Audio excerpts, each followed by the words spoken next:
One may hope, even with the writers who use hard words, to avoid the breath of the deadly upas tree. One may, by great luck, succeed in hurting the eye of the basilisk. One might even avoid the eyes of Cerberus and Argus, but no person, alive or dead, can escape the look of the rubberer. New York is the rubber city. There are many people, of course, who go their ways, making money, without turning to the right or the left. But there is a group of people who are very curious, like the Martians, only with eyes and ways to move around. These very curious people gather quickly, like flies, in a circle around the scene of something unusual.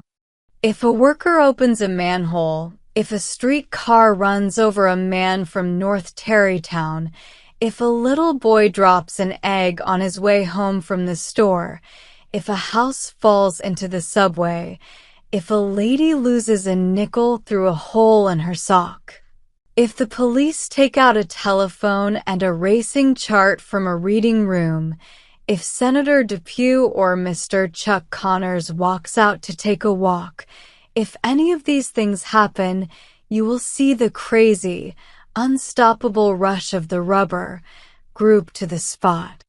How important the event is does not matter. They look with equal interest at a chorus girl or at a man painting a sign.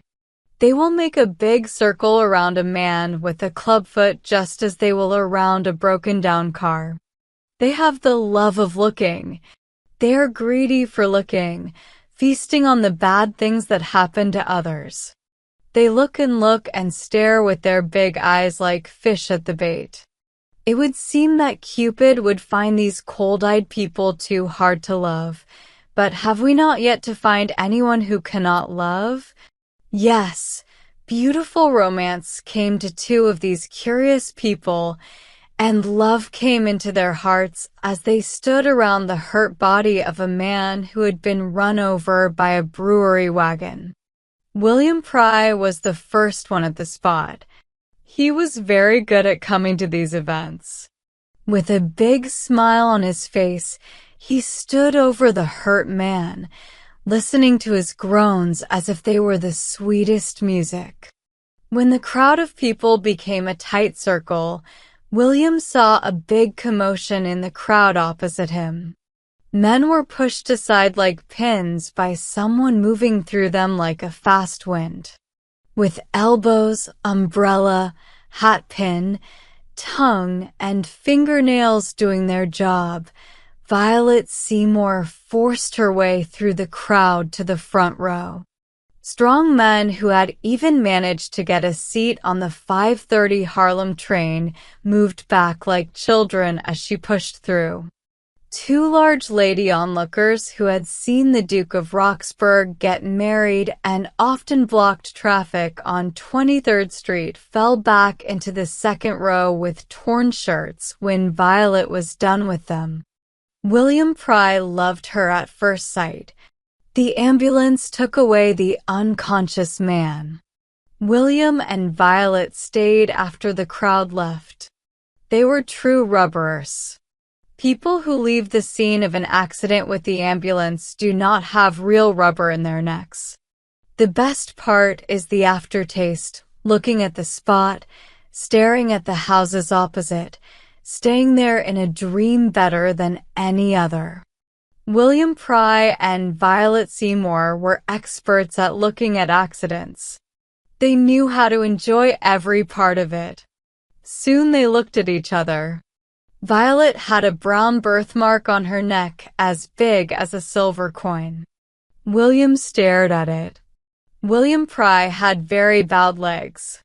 Violet kept looking at them. They stood like this for a while, each staring at the other. They could not talk, but in the Rubber City, it is okay to stare at trees in the parks and at the physical flaws of another person. Finally, with a sigh, they went their own ways. But Cupid had been the driver of the brewery wagon, and the wheel that broke a leg brought two hearts together. The next time the hero and heroine met was in front of a board fence near Broadway. The day had been a boring one. There had been no fights on the street.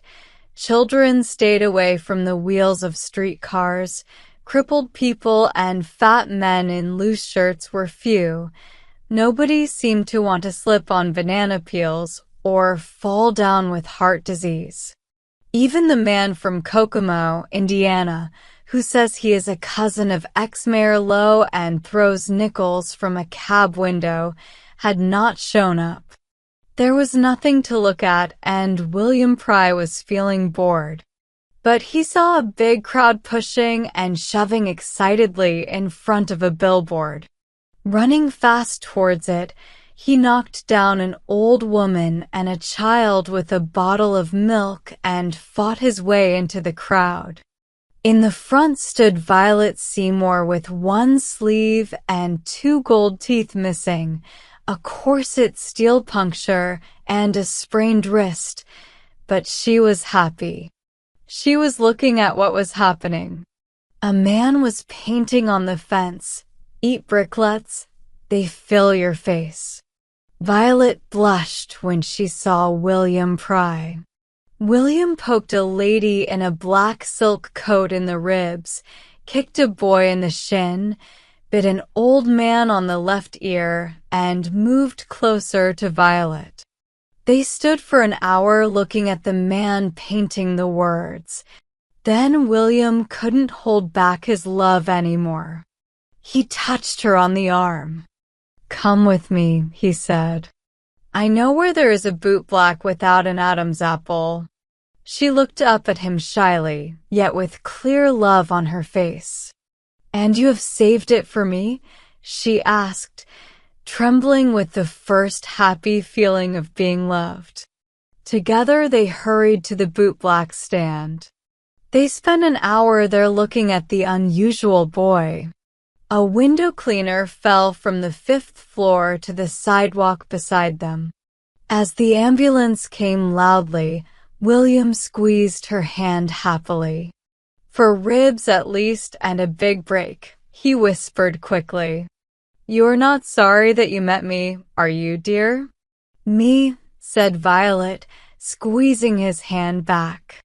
"Of course not. I could spend all day looking with you."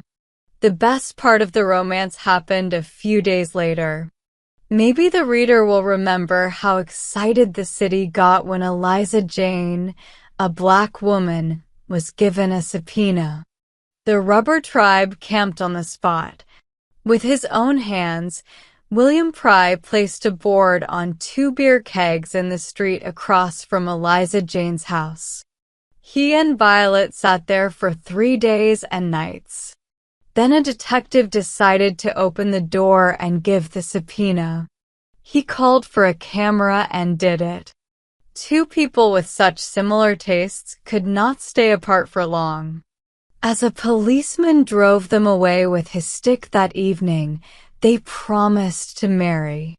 The seeds of love had been well planted and had grown strong and healthy into let's call it a rubber plant. The wedding of William Pry and Violet Seymour was set for June 10th. The big church in the middle of the block was full of flowers. The large group of rubberers loved weddings. They are the sad people in the pews. They make fun of the groom and tease the bride. They come to laugh at your wedding, and if you die, they will come to your funeral and cry over your bad luck. Rubber will stretch. The church was bright. A fancy carpet lay over the asphalt to the sidewalk. Bridesmaids were fixing each other's sashes and talking about the bride's freckles. Coachmen tied white ribbons on their whips and complained about the time between drinks. The minister was thinking about his fee, wondering if it would be enough to buy a new suit for himself and a picture of Laura Jane Libby for his wife. Yes, love was in the air. And outside the church, oh, my friends, crowded the rubberers. They were in two groups, with a fancy carpet and police officers with clubs in between. They crowded like cattle, they fought, they pushed and moved and stepped on each other to see a girl in a white veil get the right to go through a man's pockets while he sleeps. But the time for the wedding came and went, and the bride and groom did not come. And impatience turned into worry, and worry made them search, but they were not found. Then two big policemen went into the angry crowd and pulled out a crushed and trampled person with a wedding ring in its pocket and a shredded and frantic woman pushing her way to the carpet's edge, torn, bruised, and loud. William Pry and Violet Seymour, creatures of habit, had joined the excited crowd, unable to stop their strong desire to watch themselves enter the flower-filled church as bride and groom. Rubber will out.